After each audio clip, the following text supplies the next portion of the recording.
సూర్యాపేట జిల్లా నూతన్కల్ మండలం వైద్య విద్య ఉపాధి అవకాశాలను కల్పించి నిరుద్యోగ సమస్యలను పరిష్కరించాలని కోరుతూ దళిత శక్తి ర్యాలీ నిర్వహించి డీఎస్పీకి వినతి పత్రం అందజేశామని మండల కన్వీనర్ గంట లింగరాజు మహారాజు తెలిపారు. దళితులకు సామాజిక రక్షణ కల్పించాలని డిమాండ్ చేశారు. నూతన్కల్లో నిర్వహించిన ర్యాలీలో డీఎస్పీ కార్యకర్తలు పాల్గొన్నారు.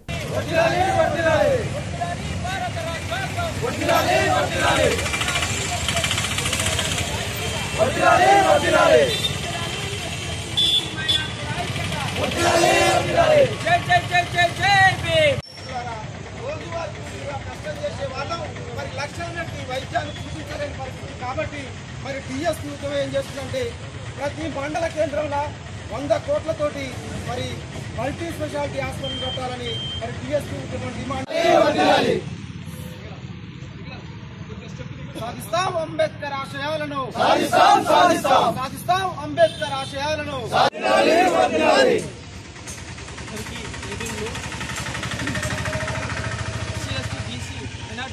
విజ్ఞప్తి,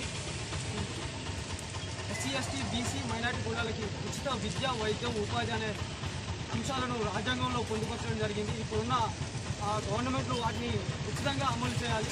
వాస్తవానికి ఇప్పుడున్న గవర్నమెంట్లు ఏ ఒక్కరు కూడా విద్య కానీ వైద్యం కానీ ఉపాధి కానీ రాష్ట్రంలో కానీ దేశంలో కానీ ఎక్కడ కూడా అమలు చేయడం లేదు.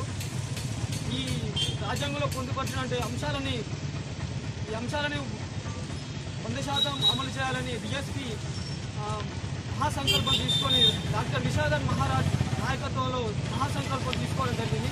అందులో భాగంగానే ఆగస్టు 14వ తారీఖు